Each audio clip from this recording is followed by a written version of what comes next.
Pastor Ed here with Daily Devotions for the week of Sunday, March the 8th, using the same uh, reading, or mostly the same reading from this past Sunday. In fact, again, due to its length, I won't read it for you. But in fact, I want you to read two pieces.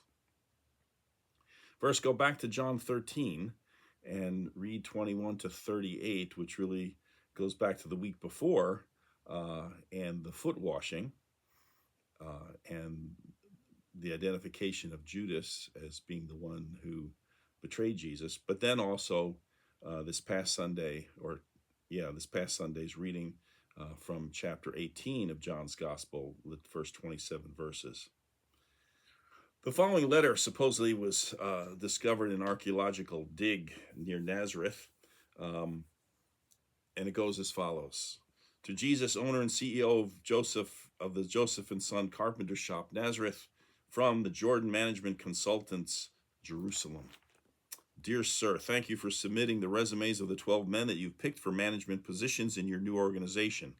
All of them have taken our battery of aptitude tests, and we have not only run these tests through our computer, but we've also arranged and conducted personal interviews for each of them as well with our team of psychologists and vocational consultants. Here, then, are the results. It is our staff's considered opinion that your nominees, with one possible exception, are severely lacking in the background, education, and skill sets necessary for the type of organization that you're undertaking. Furthermore, they do not have or exhibit the team concept, and therefore we recommend that you continue your search for persons with sufficient managerial experience and proven capabilities. For example, Simon Peter is rash and impulsive, emotionally unstable, and given to fits of temper. His brother Andrew, on the other hand, has absolutely no leadership qualifications whatsoever. The other set of brothers, James and John, the sons of Zebedee, clearly place personal interests and goals above company loyalty and success. And the allegation that they once asked to call fire down on those who refused your team overnight accommodations has rightfully earned them a well-deserved nickname as the Sons of Thunder. Moving on, Thomas demonstrates a questioning attitude that could potentially undermine staff morale and cohesiveness. We also feel that it's our duty to inform you that Matthew has been blacklisted by the Greater Jerusalem Better Business Bureau for repeated accusations of deceitful practices. James, the son of Alphaeus, and Thaddeus, unfortunately, both registered high manic depressive scores. Philip is a bit of an underachiever, as his main claim to fame seems to have only been introducing his friend Nathaniel to you. And not much is known about Nathaniel himself, except that he also goes by the name of Bartholomew, which makes us wonder what it is about his past that has prompted his current use of a possible alias. And then there's Simon the Zealot, who's known for his radical leanings and support for an armed insurrection against the Roman government. All in all, a very weak slate of candidates for such an important and difficult mission, such as yours. Again, we would advise that you at least do another round of interviews before selecting your final team of disciples. However, one of the candidates shows great promise and potential for your organization. He's a man of obvious ability and resourcefulness. He has a keen business mind, is excellent with finances, and appears to have well-placed contacts in high places. And therefore, we highly recommend to you Judas Iscariot. He would be a real asset. We feel, in fact, in our opinion, he would probably fit and function extremely well as your chief financial officer and right-hand man. We wish you every success in your new venture. Sincerely yours, the Jordan Management Consultants. Well, obviously no such letter exists now or ever for that matter, but it does do a fairly good job of highlighting the obvious weaknesses and the lack of talent exhibited by the 12 disciples whom Jesus selected to accompany and work side by side with him during his earthly ministry. By any standard or set of criteria, these 12 men did not appear to be at all well suited for the enormous task and responsibilities that Jesus would ultimately entrust them with. They were not at all the sort of men that we would have expected Jesus to pick for the top slots on his leadership team, and yet they were the ones he chose. But an in-depth analysis of their various weaknesses and shortcomings is a job for another day. What I'd like to do with you today, however, is to focus on just two of the 12, the one who always comes first in every list of disciples, and the one who is always listed last, namely Simon Peter and Judas Iscariot. When we left off our story in the Gospel of John last week, Jesus had just washed the feet of his disciples, a task so lowly and menial that it was normally reserved only for servants and slaves.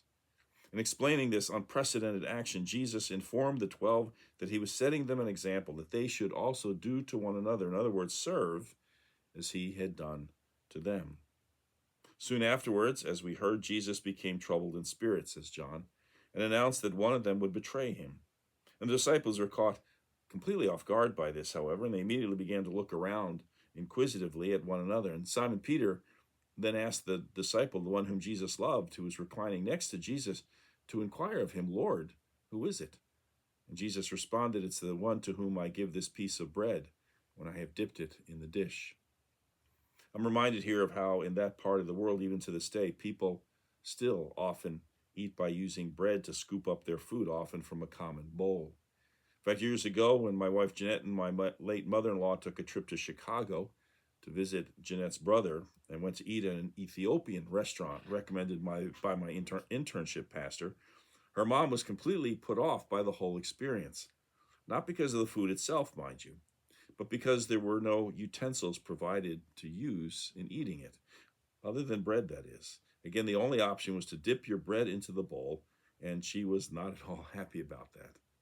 Anyway, at this point, Jesus went ahead and dipped the piece of bread, then turned and gave it to Judas Iscariot.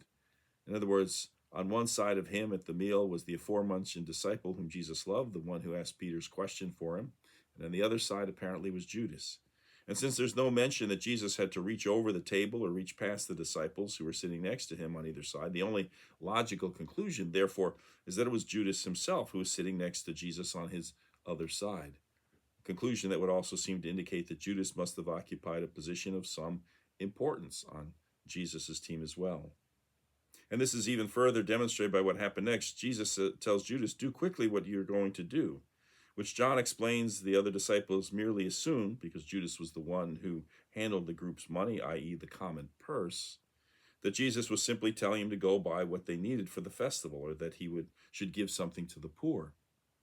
Keep in mind here that John's gospel differs from the other three, in that the meal in question here does not seem to be the Passover itself, but rather the one that they shared the day before, although scholars are still arguing about the discrepancy to this day.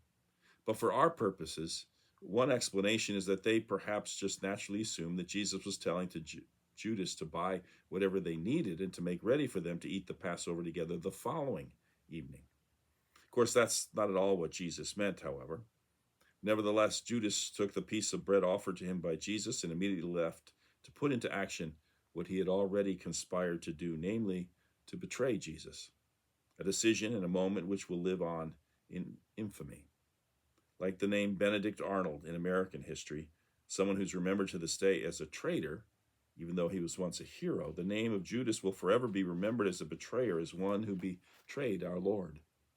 And Jesus then goes on to tell the remaining disciples that very soon he'll be leaving them, and they will not be able to follow him. And he also tells them that he's giving them a new commandment to love one another, just as he has loved them.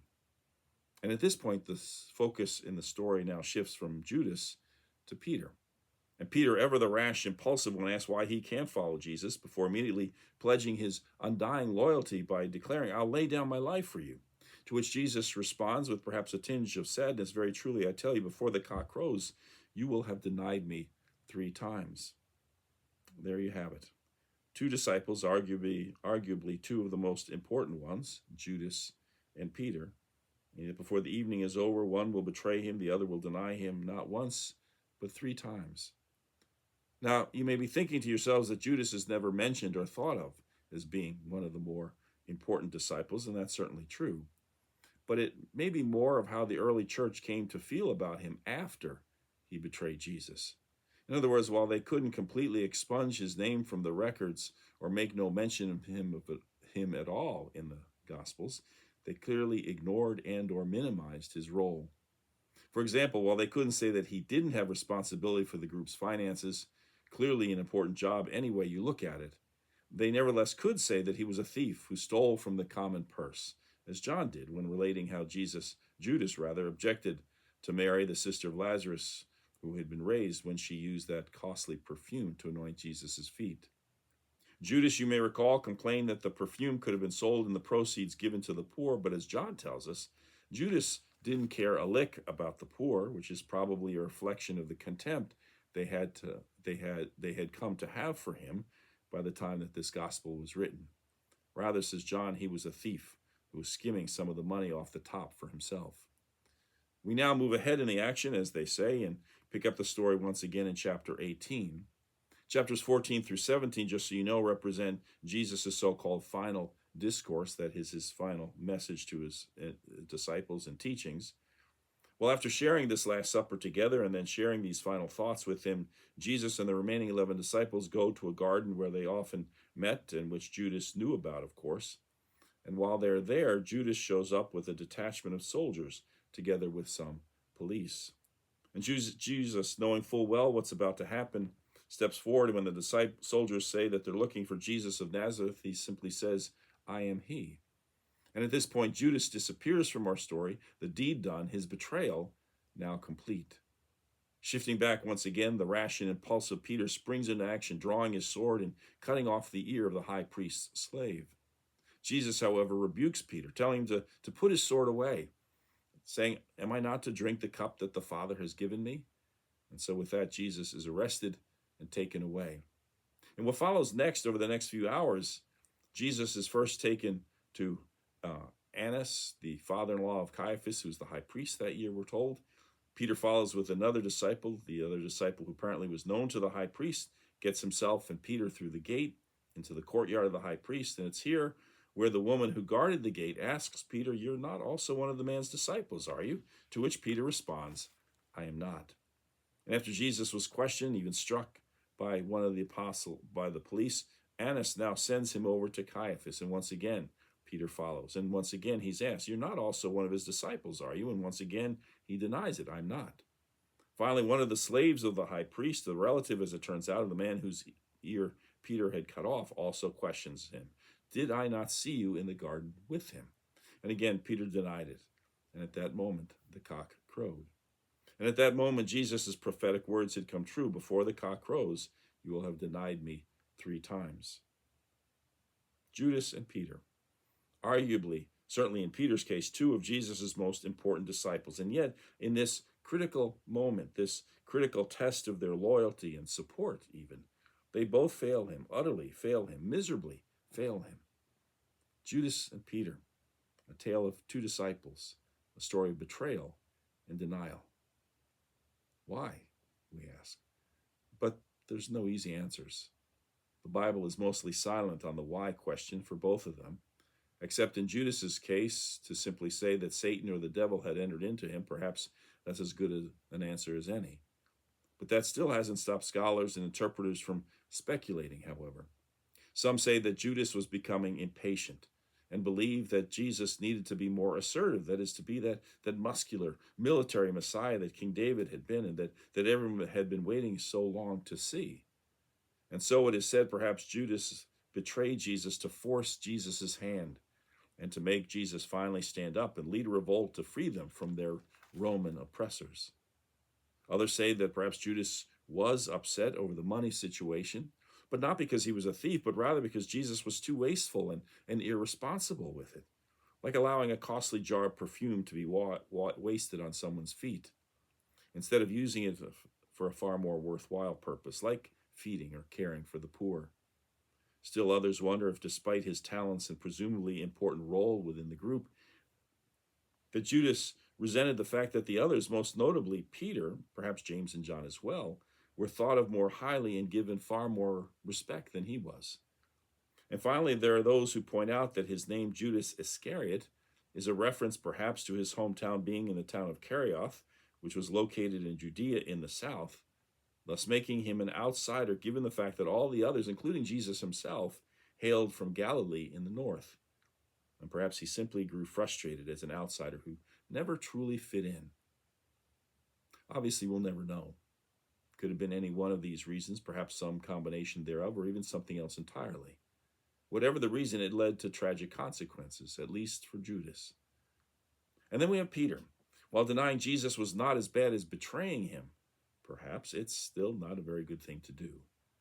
In fact, for all his outward strength and bravado, it was a rather cowardly thing to do. Was Peter afraid? Despite his frequently brash behavior and impulsive actions, maybe he wasn't as confident and secure deep down inside. Or maybe it was because the stakes were so much higher now. The soldiers and police and religious leaders were playing for keeps. Or was Peter confused? He often was, of course, never truly understanding, especially in the moment, what Jesus was trying to say or do. Maybe he was simply overwhelmed by the sudden change of events and circumstances. Or was Peter himself disillusioned, disappointed about where things now seemed to be headed? Once again, we'll never know. But in Peter's case, at least there was redemption. For Peter, the story didn't end with his denial as it did for Judas with his betrayal. You see, Judas could never forgive himself, even if Jesus would have. And I think Jesus would have. But instead, Judas's life came to a sad and tragic end, as documented for us in the other Gospels. And as for Peter, who stood warming himself by the charcoal fire as he denied Jesus those 3 times, there would come another day, of course, a time after Jesus had risen from the dead, and another charcoal fire on the beach, where Jesus himself asked him, "Simon, son of John, do you love me?"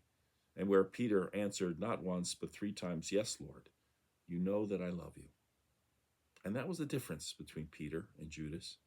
Peter could never forgive himself either, I'm sure, but here's the thing, he allowed himself to be forgiven. A tale of 2 disciples, a story of betrayal and denial, and a reminder that to each of us that there is forgiveness and redemption in Jesus no matter what we do, and even if we do not deserve it, which we never do, by the way. Amen. Well, I hope you have a great rest of your week, and look forward to connecting with you on Sunday, either in person or online. Until then, take care. Bye.